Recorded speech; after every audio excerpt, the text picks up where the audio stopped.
Mi-e greu să-mi imaginez că discuțiile acestea cu adevărat relevante și podcasturile cu adevărat relevante vor fi înlocuite de AI. Noi gravităm în mod natural tot către conținut de bună calitate, conținut care e cât mai relevant pentru noi și prezentat într-un mod cât mai uman. Din perspectiva de cetățean a rămas preocuparea aceasta pentru informație corectă, nu cred că vrea nimeni să pună tot ce înseamnă munca de zi cu zi pe seama unui AI. Acum va trebui să aflăm cine suntem dacă nu ne mai aparțin cuvintele. Tehnologia automatizează deocamdată, nu înlocuiește.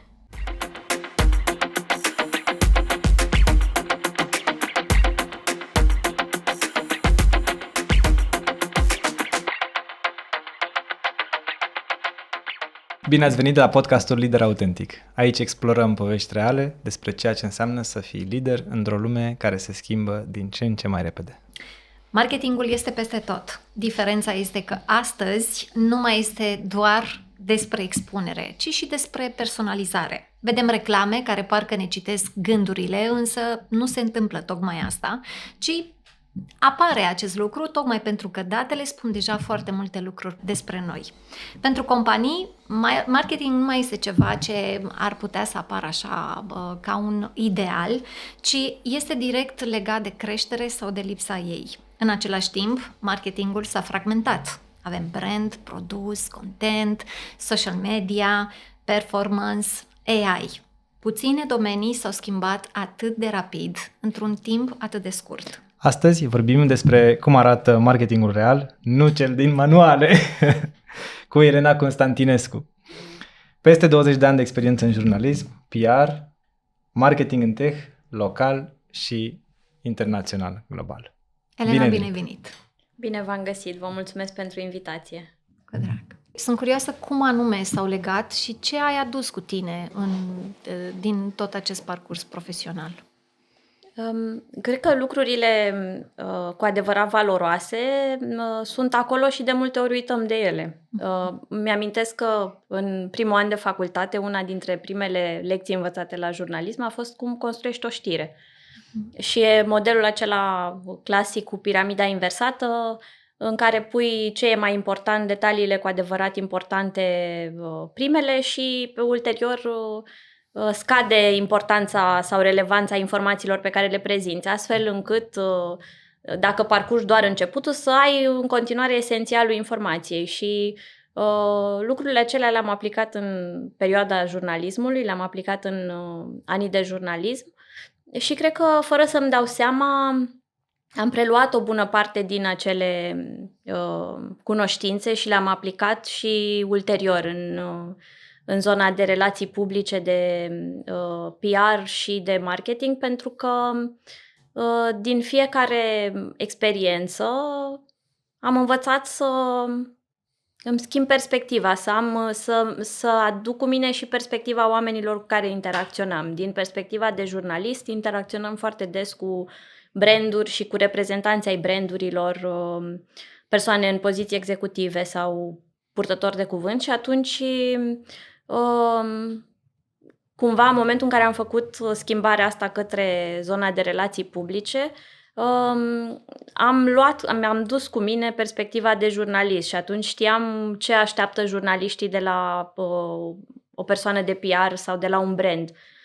Mai mult decât ce voia brandul să comunice sau în aceeași măsură încercam să țin cont și de ceea ce vor jurnaliștii să afle și atunci subiectele pe care le puneam pe masă, discuțiile pe care le organizam cu presa țineau cont și de latura asta. De ce informații au nevoie, de ce date au nevoie, în ce formă le putem prezenta să fie cât mai relevante pentru ei. Și ulterior în marketing am păstrat câte puțin din experiențele anterioare, în sensul că zona de conținut, de content pentru content marketing, adună foarte mult din ceea ce am făcut înainte, doar că îl organizează altfel, adică în continuare și mai ales în perioada aceasta cu atâta conținut generat de AI, Cred că noi gravităm în mod natural tot către conținut de bună calitate, conținut care e cât mai relevant pentru noi și prezentat într-un mod cât mai uman și care să curgă într-un mod foarte firesc, să spună o poveste. Și deși AI-ul poate face o parte din lucrurile astea și poate urmări o structură, nu poate să imite, cel puțin deocamdată, ceea ce vine de la o persoană pregătită pe domeniul ei și mai ales de la o persoană care are această claritate și experiență. Într-un fel să redea vocea omului din spatele materialului, da? Într-un fel să aducă experiența umană. Pe de o parte, însă, pe de altă parte, este experiența, ca urmare a acestui parcurs profesional, elementele cu care tu ai rămas și cumva ele nu se pierd, ci parcă se transformă și asta aduce și mai mult, adică oferă o altă nuanță a ceea ce poate să fie posibil din punct de vedere al marketingului. Ce a rămas cu tine? Adică dintre lucrurile care au rămas, pentru că în parcursul carierei noastre rămân cu noi lucruri din fiecare experiență profesională, însă având în vedere că tu ai pornit cu jurnalismul, da? Iar jurnalismul s-a transformat atât de mult în ultimii 20 de ani, sunt curios cum a rămas, sau ce a rămas cu tine care consider că este și de folos și ți-a folosit în tot parcursul ăsta? E o întrebare foarte, foarte importantă și foarte complexă în același timp, pentru că dacă mă uit din perspectiva mea de cetățean și de consumator, deși nu-mi place în aceeași măsură cuvântul consumator, pentru că implică așa că suntem constant angrenați într-un sistem în care trebuie să consumăm lucruri sau să ni se vândă lucruri și noi să cumpărăm.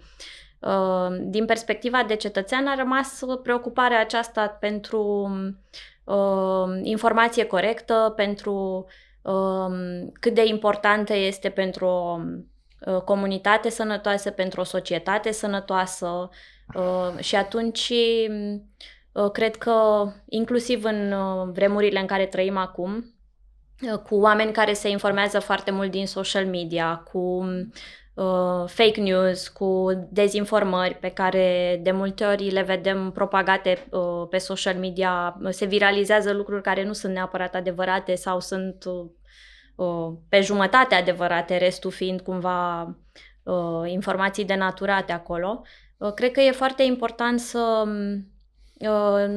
să avem gândirea aceasta critică, oricine am fi, și să putem distinge între informațiile care sunt adevărate și care au o corespondentă în realitate și informațiile care sunt deformate. Cred că din ce în ce mai mult e nevoie de genul ăsta de educație și de skill-uri la orice nivel. Și vedem că se discută foarte mult zilele acestea despre care e vârsta de la care ar trebui să aibă copiii acces la social media și atunci e foarte important, bineînțeles adecvat pentru vârstă și scopul respectiv, e foarte important să avem abilitățile astea de a distinge informațiile adevărate de ceea ce e fabricat și deformat. Și e valabil pentru copii și adolescenți, e valabil și pentru adulți, pentru că de multe ori și noi putem pica în capcana unor lucruri pe care le citim pe net. Și cred că trecutul meu ca jurnalist mă face să fiu mai atent atunci când verific informațiile, să mă uit dacă sunt alte surse credibile care susțin acele afirmații sau dacă de fapt e un subiect care a fost propagat și de multe ori dacă urmărești firul roșu poți să vezi ce conturi au propagat respectiva informație și cu ce scop. Și poate să fie informație cu, nu știu, scopuri care a fost propagată cu scopuri politice. Am văzut și situații de genul ăsta în trecut. Și sunt de multe ori oameni care fac asta fără să vrea. Uneori e intenționat, e un întreg sistem pus la punct acolo, alteori oamenii propagă lucruri care le validează credințele și atunci nu realizează că ei contribuie practic la ceva ce face rău la scară mai mare.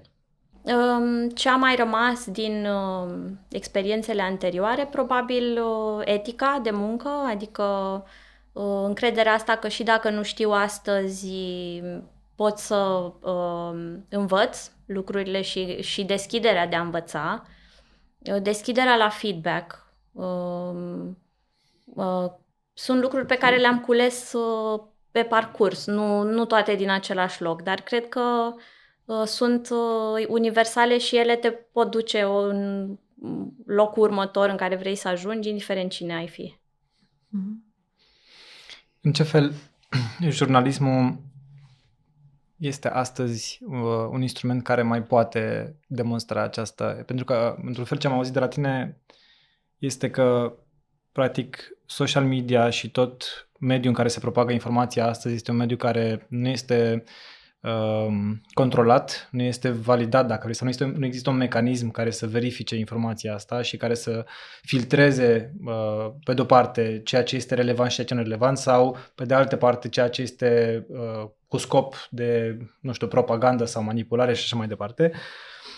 Iar pe de altă parte, jurnalismul cu toate astea s-a transformat, pentru că ne uităm, adică eu când zic jurnalism, acum, în principal mă gândesc la știrile de la ora 5, știi? Adică, bine, acum făcând așa doar ca o glumă, însă în esență jurnalismul în continuare este un instrument care, sau nu neapărat un instrument, da, este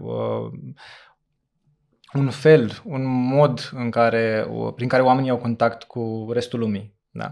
Și servește practic acestui scop jurnalismul. Și vreau să te întreb în ce fel jurnalismul astăzi mai reprezintă un astfel de instrument care reprezintă etica, care reprezintă un fel de exemplu de a aduce informație și mesaj la oameni. Într-o oarecare măsură, rolul ăsta s-a păstrat. Și am văzut multe discuții foarte, foarte interesante și foarte ample pe subiectul acesta, prin comparația asta, de exemplu, jurnaliști versus podcasteri, jurnaliști versus comunități din social media. Cred că un punct de vedere foarte pertinent pe care l-am văzut exprimat în repetate rânduri este acesta că jurnalismul nu a reușit să acopere zona aceasta de nevoia oamenilor de a se informa mai în profunzime pe temele foarte relevante pentru viețile lor, altele decât cele care ajung la știrile de la ora 5 sau la jurnalul de știri de la orice televiziune de știri. Oamenii vor să înțeleagă mai multe despre sănătate, vor să se ducă în detaliu pe subiecte de genul acesta, de exemplu, au preocupări care nu pot fi acoperite suficient de bine de ceea ce înseamnă presă. Și acum că s-a deschis cutia Pandorei cu social media, practic oamenii s-au dus în mod natural către zonele care le acoperă interesele. Și de aceea vedem de multe ori podcasturi care au milioane de urmăritori și care au foarte mult succes. Și putem să vedem audiențe în scădere, de exemplu, pe presa scrisă, adică vedem că oamenii se informează din ce în ce mai mult din mediul digital, se informează peste 50%, era un studiu făcut recent de un institutul Reuters, care este în cadrul Universității din Oxford. Și peste 50% din oameni se informează din social media. Cam același este și procentul pentru televiziunile de știri. Deci oamenii consumă în continuare și televiziune, însă același procent e mult mai mic pentru presă scrisă acum, e mult mai mic pentru radio și atunci se vede destul de clar de unde ne informăm. Ceea ce e de ținut minte este că un podcast nu va avea niciodată, adică nu trebuie să respecte aceleași reguli pe care în mod normal le respectă o televiziune de știri. Informațiile care ajung acolo nu sunt verificate prin același proces organizat și atunci e important să știm să punem în context informațiile pe care le primim. Da, cred că oricum informația din mediul digital este deja suprasaturată de lucruri care nu sunt validate în niciun fel de nimeni și sunt doar, multe dintre ele sunt doar opinii. Adică eu mă uit la experiența mea de a mă uita pe YouTube. Da. Dacă te uiți pe YouTube, inevitabil să nu-ți dai seama de cantitatea uriașă de materiale care apare acolo și vine într-un fel care nu are nicio legătură mai degrabă cu ideea de jurnalism, cât mai degrabă cu acest hook de vânzări sau cu intenții în spate de a monetiza într-un fel sau altul canale de YouTube și materiale care vin așa ca și clickbait-uri, cum ne zicea cineva. Însă întrebarea mea este ce se întâmplă cu podcasturile în contextul în care vine AI-ul, că mă uitam la o conversație la un alt podcast în care venise un tip și povestea că podcasturile vor fi înlocuite ultimately, la un moment dat, de podcasteri AI. Da, tehnologia există în acest moment să generezi voce și un podcast pe o temă dată, dai un prompt și atunci își generează o discuție care simulează o discuție reală. Nu cred că există acest pericol. Mi-e greu să-mi imaginez că discuțiile acestea cu adevărat relevante și podcasturile cu adevărat relevante vor fi înlocuite de AI. La fel cum mi-e greu să-mi imaginez că scriitorii vor fi înlocuiți de AI și că oamenii vor vrea să citească cărți scrise de AI sau să asculte genul ăsta de discuții generate cu AI. E posibil adică nu toată lumea va rămâne pe piață și nu totul va rezista. Poate că AI-ul va aduce niște schimbări, dar cred că oamenii în continuare vor să citească și vor să asculte discuții ale unor oameni care reprezintă ceva pentru ei, de unde și-au ceva. Fie că e vorba de specialiști în domeniul lor și că sunt discuții în breasla lor, fie că e vorba de persoane cu o anumită autoritate, nu știu cum e Malcolm Gladwell, care are un podcast de foarte mulți ani, sau mulți alții care fac lucrul ăsta și care reprezintă deja persoane foarte cunoscute la nivel global. Însă tehnologia, cred că putem să ne imaginăm un viitor în care colaborăm cu tehnologia sau în care tehnologia ne ajută să facem o parte din munca sau din lucrurile pe care ni le propunem, dar nu cred că vrea nimeni să pună tot ce înseamnă, nu cred că vrea nimeni să pună tot ce înseamnă munca de zi cu zi pe seama unui AI. Cel puțin nu munca aceasta creativă, nu munca aceasta care presupune, nu știu, colaborare între oameni. Tehnologia automatizează deocamdată, nu înlocuiește. Dacă ar fi să ne uităm la marketingul, da, pe care îl știm cu toții și îl numim ca fiind clasic și în care tu ai o experiență destul de mare, și cel de astăzi, în experiența ta, ce consider că s-a schimbat între aceste două lumi care parcă au un element comun, creativitatea, originalitatea? Ce anume s-a schimbat? Sunt foarte multe lucruri care s-au schimbat în ultimii 10-20 de ani și care se schimbă în continuare. Adică putem să vorbim inclusiv de roluri noi care au apărut în ultimii ani sau care au luat amploare, zone întregi, canale care nu existau acum câțiva ani. Adică marketingul se adaptează în continuare. Cred că diferă foarte mult viteza cu care se mișcă totul, diferă foarte mult faptul că acum avem foarte multe opțiuni, avem un număr foarte mare de canale în momentul în care lansezi un produs sau lansezi un brand. Ai de ales între foarte multe canale pe care să-l promovezi. În funcție de, dacă e zona B2B, poate prioritizezi LinkedIn. Dacă e vorba de zona de B2C, poate vorbim de Meta și alte social media. Însă, cred că acum avem mai multe posibilități, mai mult nu înseamnă neapărat mai bine sau alegeri mai ușoare, pentru că faptul că putem fi pretutindeni nu înseamnă și că ar trebui să fim pretutindeni. Cred că acum, față de, nu știu, ceea ce numim noi marketing tradițional, această alegere cred că e foarte important să ai claritatea asta, unde e cel mai bine să te prezinți.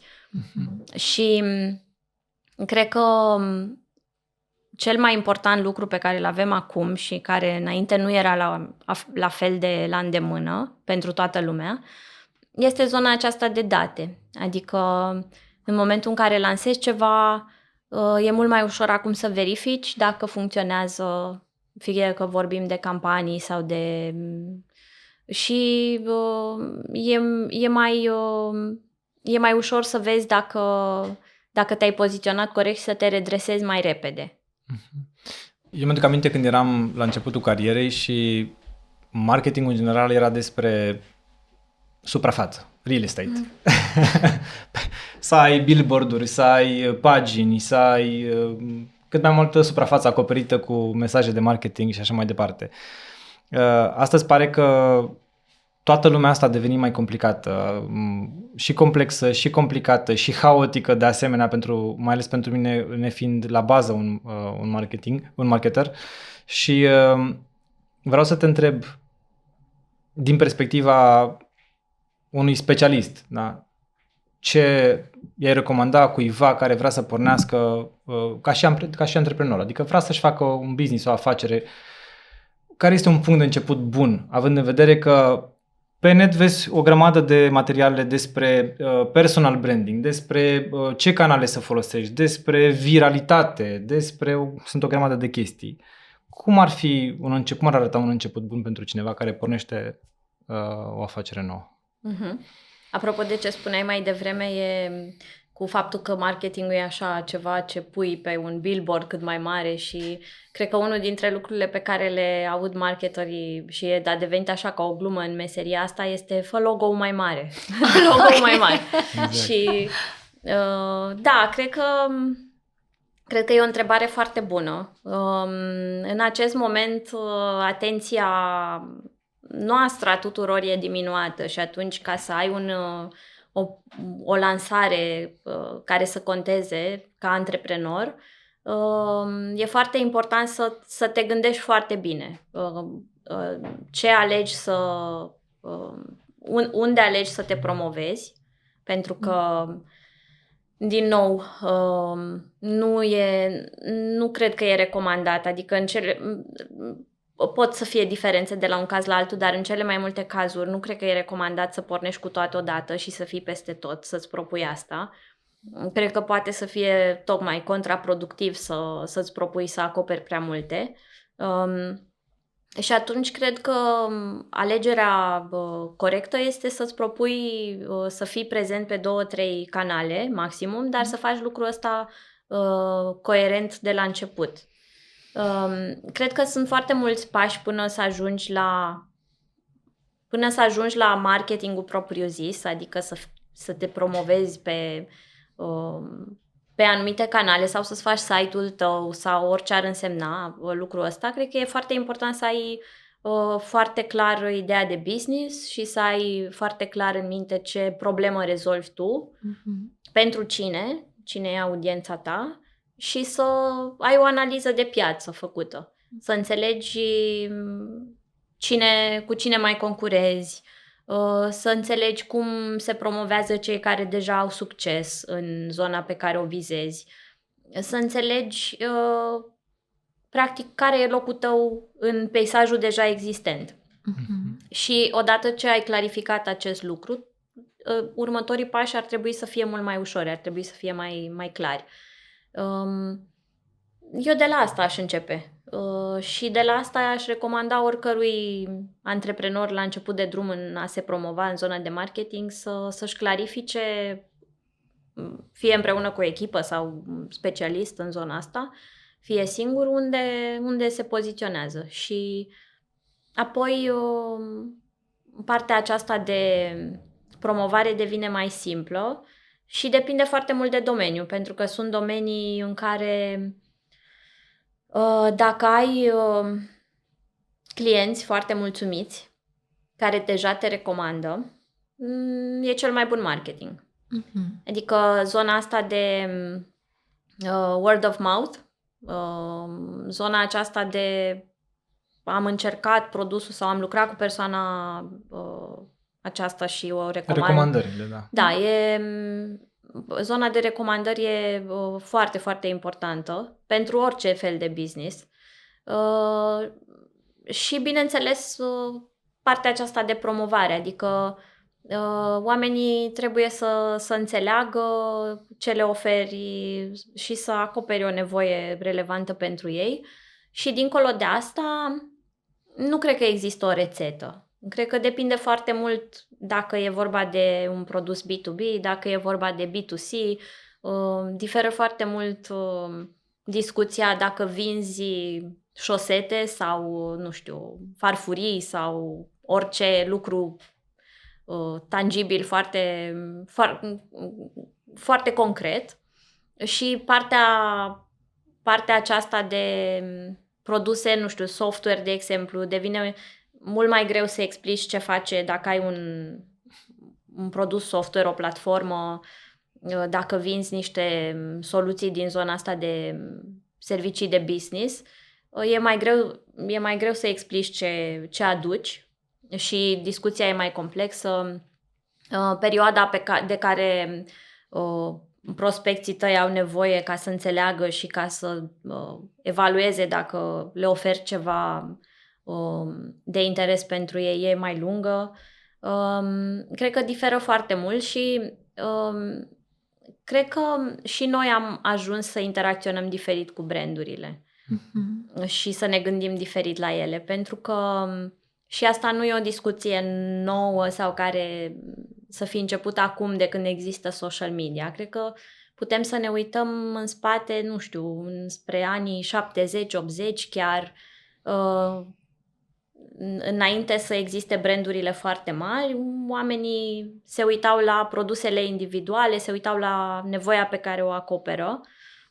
Cred că de la un punct încolo, cei care fac marketing la nivel global și felul în care a evoluat mentalitatea în general a fost că nu mai e suficient să cumperi un produs, e nevoie de această identitate de brand. Lucru pe care l-au făcut foarte vizibil companiile precum Nike și partea aceasta de branduri de sport și nu numai, Starbucks, brandurile foarte mari la nivel global, care au vrut să meargă dincolo de îți vând un produs, au vrut să îți vând o identitate, practic. Și cred că acum majoritatea brandurilor sau persoanelor care sunt în funcții de decizie pentru branduri au această așteptare de a poziționa brandul la un nivel din ăsta la care, adică cred că asta e aspirația cumva, ca oamenii să se identifice cu brandul tău sau să aibă nu doar acea relație tranzacțională, ci acea relație mai profundă de... Să-și creeze într-un fel identitatea de lider, da? Da. De lider pe domeniul respectiv, nu? Și atunci, în Exact. Felul ăsta, oamenii vor veni și vor urmări, practic, brandul, da? Vor da un follow brandului, pentru că îl relaționează față de el ca și cum ei sunt lideri pe domeniul respectiv. Mă gândesc acum chiar la Just Do It-ul Nike-ului, da? Și... Acum, o grămadă de oameni vorbesc despre oportunitatea asta foarte mare, o bogăție de oportunități în domeniul de software. în domeniul business-urilor de tip SaaS, Service as a Software. Mai ales că poți să faci un software în 24 de ore, da, cu tool-uri AI și este evident că vom asista la o creștere uriașă, da, a soluțiilor care vor apărea în piață, poate că pe toate domeniile și pe toate industriile, care rezolvă probleme de la cele mai mici și simple până la cele mai complexe și poate vom vedea un salt calitativ uriaș. Nu știu cum se va întâmpla asta, însă întrebarea care mi-apare este în ce fel devine relevant pentru companiile care fac software să înțeleagă cum funcționează marketingul, pentru că tu ai zis că provocarea este la a explica simplu ce faci, la a aduce simplitatea, da, în mesaj. În ce fel devine relevant ca aceste companii să-și păstreze simplitatea vis-a-vis de mesajul și de comunicarea pe care o au? E foarte relevant. E foarte relevant ca oamenii să înțeleagă destul de repede dacă e ceva interesant pentru ei sau nu. Văd, de exemplu, foarte multe discuții în zona aceasta de testare a produsului, de demo. Deja nu se mai vorbește în zona de B2B, știți că e o practică foarte întâlnită să îți intri pe o pagină în care îți lași datele, e mai puțin probabil să testezi dacă vorbim de soluții pentru zona de companii, de enterprise. Practic îți lași datele acolo, vei fi contactat ulterior de o persoană din vânzări, din echipa de vânzări a companiei și îți va prezenta platforma respectivă, va face un demo. Din ce în ce mai mult, soluția care câștigă teren acum este să poți experimenta deja, să nu mai treci prin tot acest ciclu de a-ți lăsa datele, de a aștepta să fii sunat și de a stabili o întâlnire, ci să poți să experimentezi deja platforma respectivă, soluția respectivă, să poți interacționa deja cu ea singur, să poți să intri și să vezi ce face și să înțelegi cum arată și care e experiența, fără să mai ai nevoie de aceste etape lungi de preliminare, da? Da, în care tu practic evaluezi dacă te interesează sau nu respectiva soluție, înainte să ajungi la discuția de preț și de a primi o ofertă personalizată.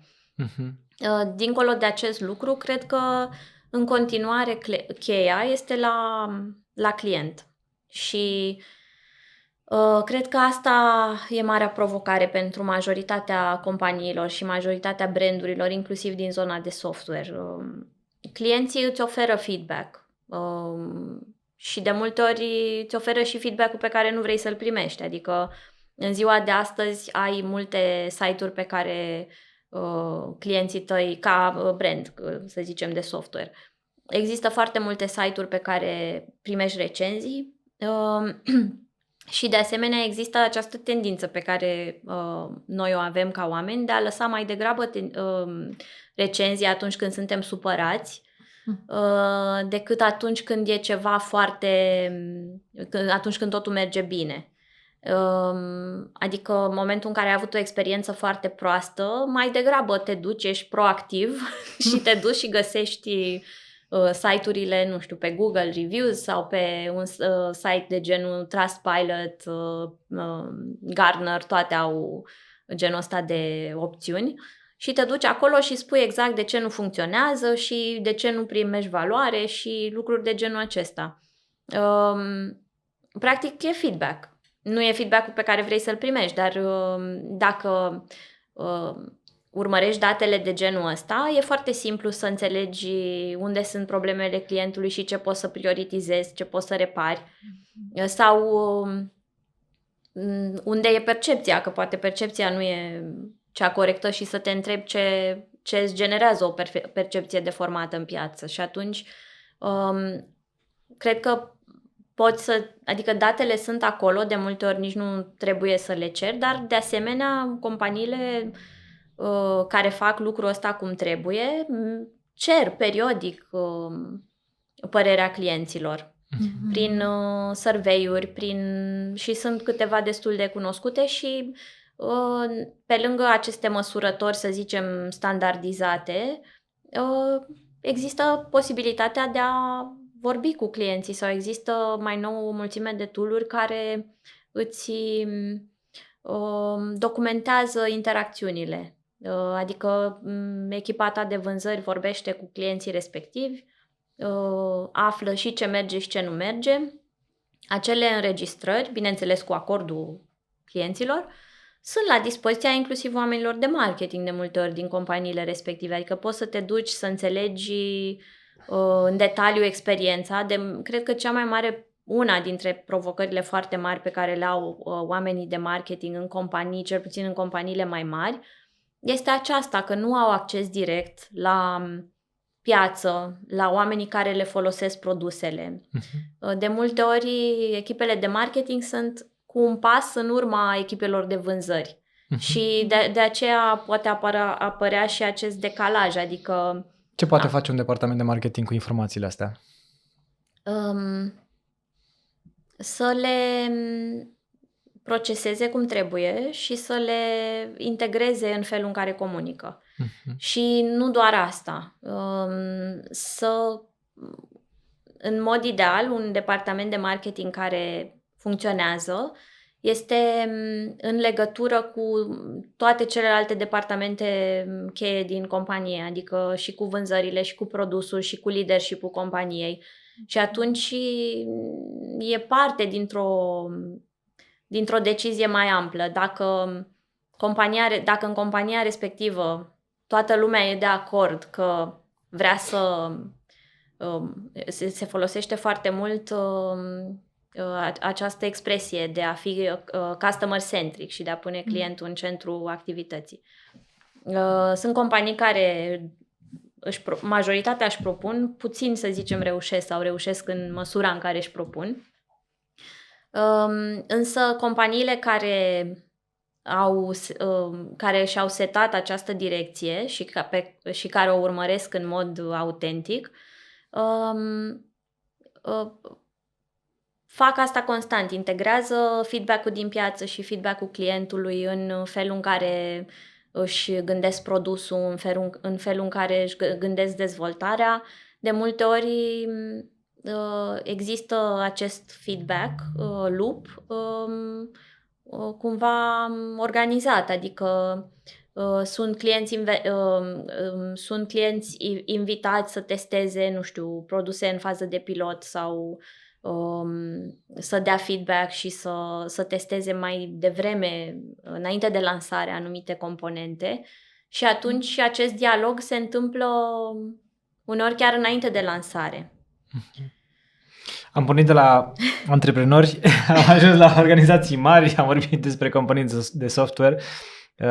Dacă ne întoarcem un pic într-un nivel care practic înglobează în sfârșit și companiile mici și companiile mari, indiferent de industrie la sfârșitul zilei, există un rol important sau cel puțin important și în creștere al personal branding.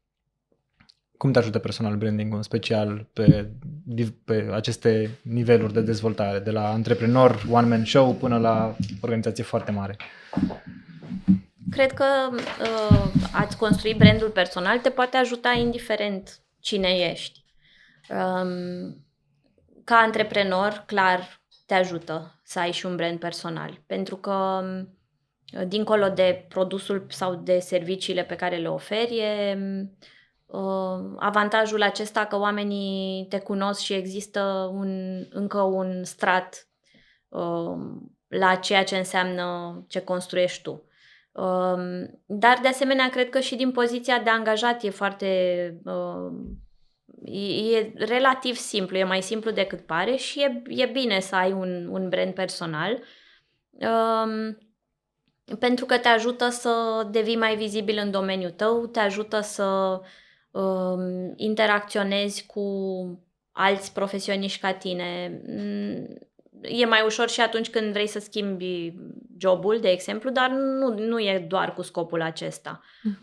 Companiile care fac lucrul ăsta cum trebuie, în care eu am mai lucrat, nu-și puneau problema că dacă investim în brandul angajaților noștri vor pleca. Erau conștiente că dacă fac totul corect, oamenii vor vrea să rămână și n-are legătură cu cât de cunoscuți devin ei în piață. Din contră, acest plus de vizibilitate pe care l-au angajații se transferă de multe ori și brandului respectiv. Contribuie, da. Da, exact.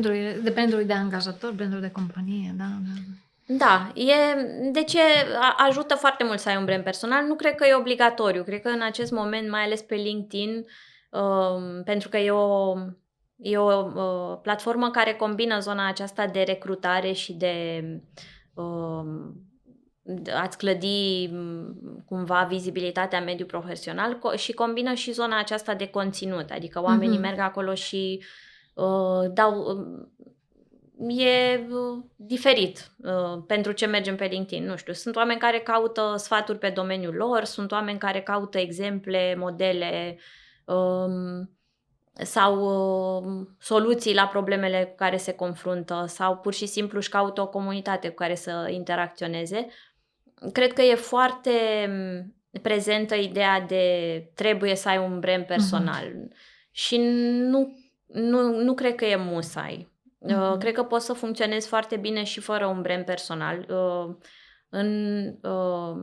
În ideea în care vorbeam mai devreme despre recomandări. În ideea în care reușești să construiești, să clădești cariera ta și expertiza ta sau, mă rog, profesia ta într-un fel care nu ține despre a-i lăsa pe alții sau a anunța pe alții despre ce faci tu, ci mai degrabă despre conexiunile care le faci și despre experiența care o dobândești și modul cum da.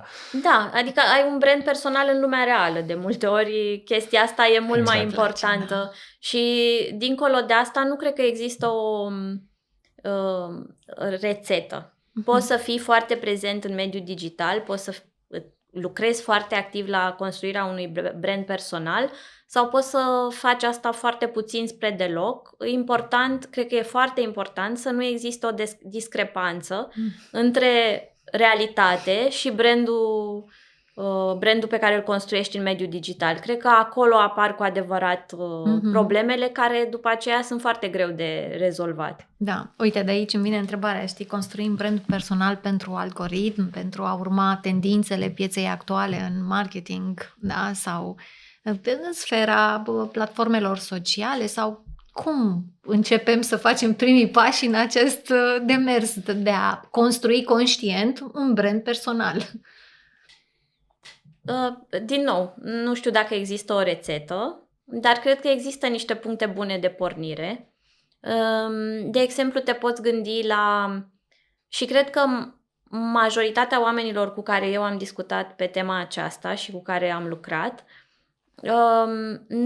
nu prea au, adică am întâlnit relativ puțini oameni care zic eu sunt super încrezător și știu tot ce am de spus despre mine și îmi construiesc brandul personal așa peste noapte. Majoritatea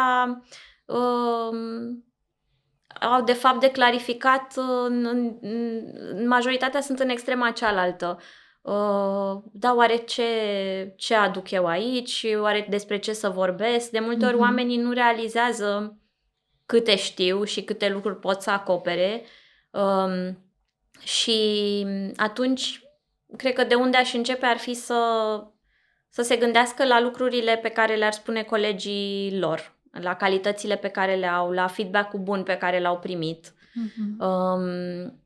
Și acolo de multe ori e brandul lor personal, adică pot să se gândească la ceea ce aduc în domeniul lor, dacă vorbim de informații din sfera profesională și sunt, de exemplu, bresle în care lucrurile pot să devină foarte tehnice, adică un avocat poate să vorbească despre anumite teme, un medic despre alte teme. Mai avem și domeniile mai accesibile, să zicem, cum sunt marketingul sau zona asta de creștere a business-urilor, la care să zicem că putem să contribuim mai mulți dintre noi, dar sunt domenii în care lucrurile sunt destul de clare, adică informațiile respective sunt destul de tehnice și atunci felul în care comunici pe zona ta e direct legat de experiența pe care o ai, de cunoștințele pe care ți le-ai construit.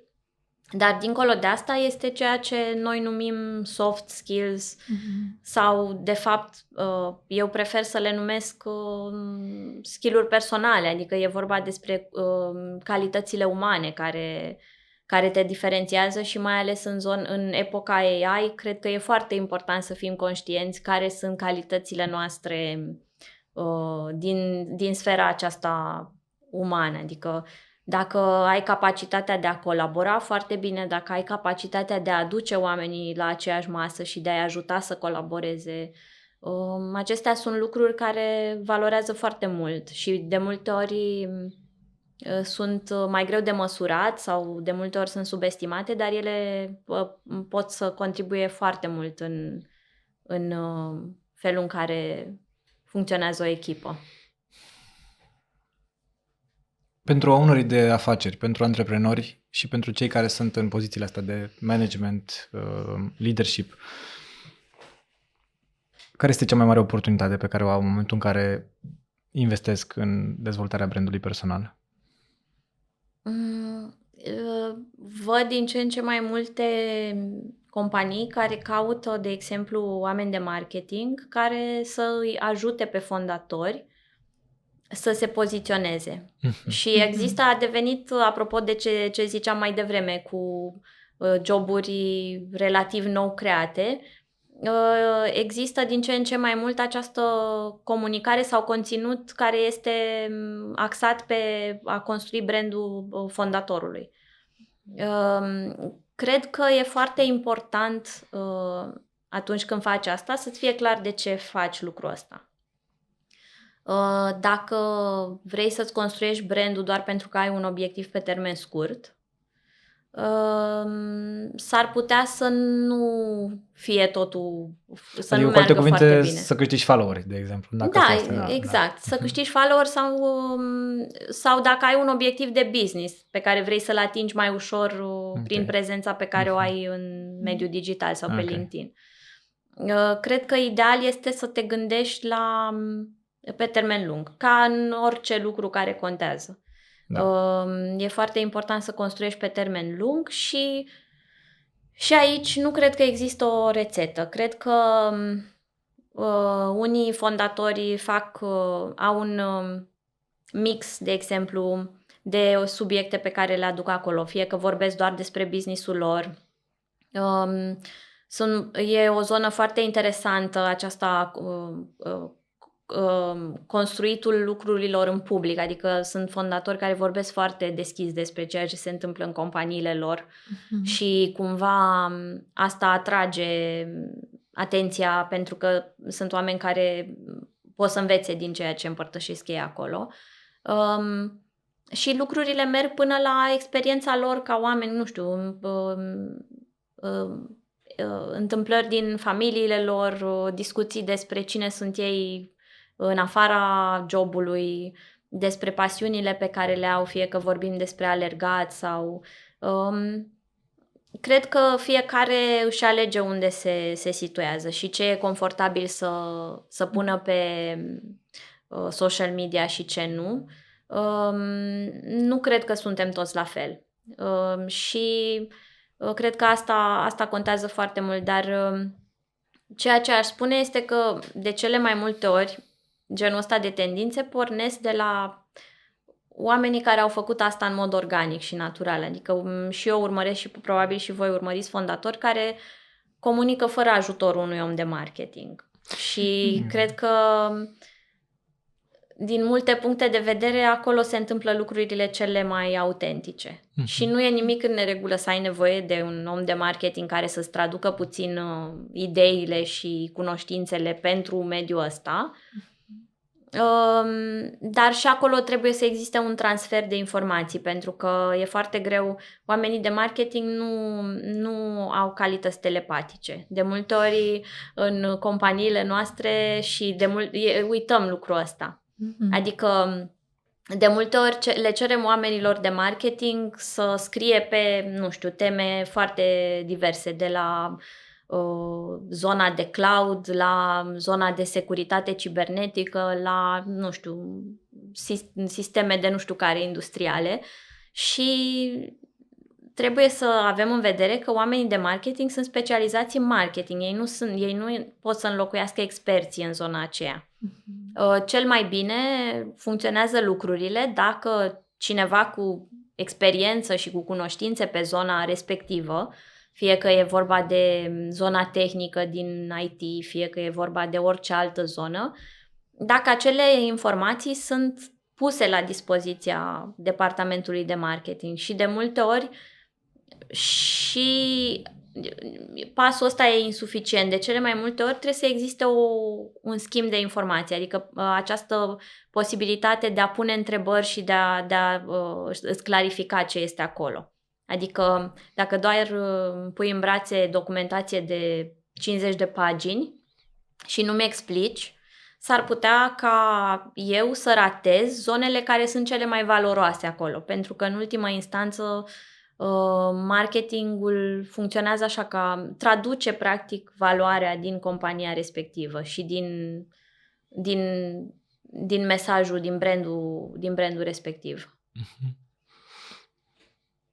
Care este cea mai mare oportunitate pe care o pierd organizațiile în momentul în care au abordarea asta de a delega către departamentele de marketing, ok, facem asta sau uite aici documentația de care există 50 de pagini, luați și mergeți pe internet.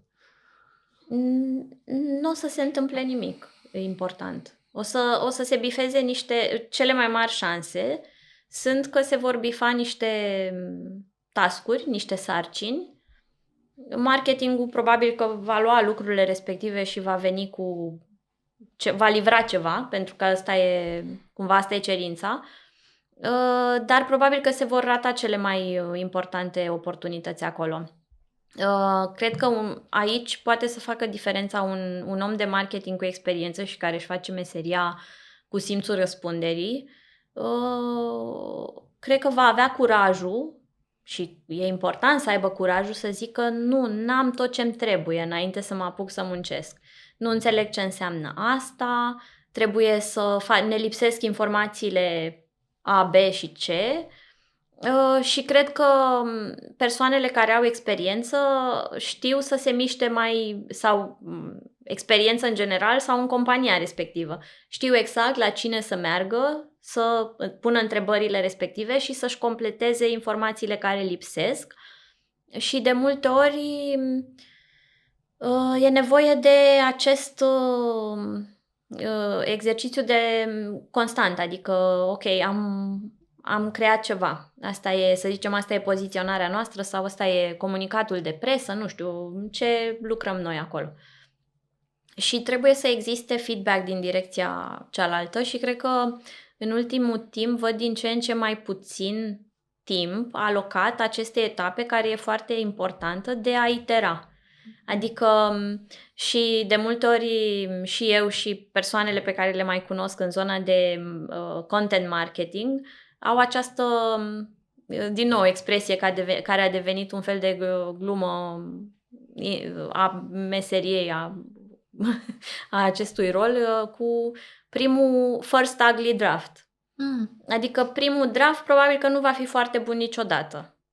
Dar important este și cred că în lumea în care ne mișcăm astăzi, e foarte important să ai acest first ugly draft repede, să te miști repede să livrezi ceva, de la care să pornești și pe care să-l îmbunătățești apoi, cu feedback-ul oamenilor care au informațiile respective, care au viziunea respectivă. Nu prea mai trăim în epoca omului universal. Adică și oricât de vizionar ai fi ca CEO sau ca director al unei companii, nu vei avea vizibilitate la toate informațiile din compania respectivă. O parte din ceea ce e vital și ce e esențial în compania ta se va afla, o parte din informații le are poate departamentul de vânzări, o parte le are departamentul de produs, o parte le au liderii. Și toate aceste persoane, inclusiv cu departamentul de marketing, trebuie să vorbească între ele ca să iasă ceva cu adevărat coerent. În toată lumea asta a atâtor schimburi de mesaje într-o lume în care mai ales devin din ce în ce mai folosite instrumentele AI și evident lucrul ăsta va fi văzut și în partea de content. Ce rămâne din autenticitate, din creativitate, din experiența reală? E o întrebare foarte bună. Va trebui să trăim și să vedem. Acum câteva luni, cred, am văzut-o și deja în lumea de astăzi câteva luni înseamnă de mult. Și mai ales dacă ne uităm la cât de repede se schimbă lucrurile cu aceste tool-uri de AI. La un moment dat am văzut un punct de vedere foarte fain care spunea că de când a apărut AI-ul, cuvintele nu mai sunt teritoriul care ne aparține. Și va trebui să găsim că oamenii dintotdeauna au fost definiți prin cuvintele lor sau prin ceea ce scriau, citeau, exprimau, vorbeau și că acum va trebui să aflăm cine suntem dacă nu ne mai aparțin cuvintele. Și dacă există ceva în speță AI-ul care face lucrul ăsta mai bine decât noi. Va trebui să săpăm mai sub cuvinte și să umblăm probabil la partea asta de înțeles și de sens, care în continuare cred că va rămâne la noi. Adică oricât de bune ar fi aceste tool-uri, ele au nevoie de gândirea critică pe care doar o persoană o poate aplica acolo. Cel puțin așa cum arată lucrurile în acest moment. Și sună și ca o oportunitate pentru experiența în sine, experiența care se dobândește în momentul în care suntem împreună fizic. În momentul în care suntem față în față la evenimente, adică mă gândesc în zona asta de business, la evenimente mă gândesc, evenimente offline, mă gândesc la interacțiuni față în față, pentru că acum totul se întâmplă online, avem meeting-uri online, avem demo-uri online, avem totul se întâmplă în online, nu? Deci, practic, într-un fel, aduce ca oportunitate și posibilitatea ca oamenii să se întâlnească mai des. Exact. Cred că o parte dintre noi revenim la ceea ce înseamnă viața în modul analog și offline sau, de fapt, toți trăim și în offline și în online, dar poate că învățăm să apreciem mai mult ce se întâmplă în offline. Și observația ta m-a făcut să mă gândesc și la un alt aspect legat de AI și felul în care se folosește din ce în ce mai mult pentru a genera conținut. Trebuie să fim foarte conștienți că în momentul în care ne punem viețile în mediul digital, e posibil ca nu doar cuvintele să nu ne mai aparțină, dar și imaginea noastră să nu ne mai aparțină. Adică deja au apărut cazuri în care, nu știu, persoane cunoscute semnalează rețelelor cum e YouTube sau pe alte canale pe unde se mai distribuie genul ăsta de videoclipuri, semnalează persoane care le generează videoclipuri cu AI, adică nu sunt ei, dar vorbesc și arată ca ei și seamănă până într-un punct ceea ce spun. Și practic sunt oameni care fură imaginea respectivilor ca să o monetizeze, pe scurt. Și e foarte important să înțelegem că lucrurile pe care le spunem în digital au consecințe. Adică nu sunt fără consecințe. Lucrurile pe care le comentăm în online și faptul că ne punem imaginea acolo fără să știm până la urmă cum va fi folosită ea, de cine și cum va fi folosită în 5, în 10 ani. Cred că vine și cu un set de probleme pe care nu le-am mai avut până acum și cu responsabilități noi pentru fiecare și cu nevoia de reglementare în ultima instanță. Adică partea aceasta mi se pare cea mai dificilă. Cine reglementează companiile de AI, cine reglementează companiile de social media care procesează cantități uriașe de date și cum ne asigurăm că toate lucrurile astea se întâmplă într-un mod democratic așa cum ne dorim cu toții, adică să fie lucrurile făcute în interesul consumatorilor și în interesul utilizatorilor acestor platforme. Astea sunt deocamdată întrebări fără răspuns. Așteptăm și răspunsul, cel mai probabil într-un alt episod de podcast. Elena, pe finalul acestui episod, uite, vezi cum a trecut. Trecut repede timpul. Da, pentru cineva care cumva este la început de drum în această profesie pe care eu o văd ca fiind foarte potențatoare, să spunem așa, de plină de creativitate și chiar poate fi văzută dintr-o perspectivă în care un om de marketing, nu, poate să aducă o idee măreață în ceva foarte palpabil, nu? Și să fie cunoscut lumii. Pentru o astfel de persoană, dacă ar fi să-i transmiți un mesaj, ținând cont că ai această experiență și cumva ești și contemporană, da, cu contextul actual, ce ar fi bine să știe? Cum ar putea ea să-și păstreze creativitatea, originalitatea, această spontaneitate în contextul pe care îl traversăm cu toții? Da, e o întrebare foarte bună. Cred că principalul lucru pe care îl aș spune unui om la început de drum care se gândește să urmeze această meserie ar fi să nu consume ceea ce consumă toată lumea. Adică să nu stea foarte mult timp doar pe TikTok, pe rețele sociale, să citească în continuare, să aibă pasiuni și preocupări, să aibă curiozitate și să consume conținut în formă extinsă, nu știu, cărți, podcasturi. Acum există și audiobook-uri, adică dacă nu, să zicem că nu poți să stai locului să citești foarte mult timp, există posibilitatea să asculți și să-ți iei informațiile așa.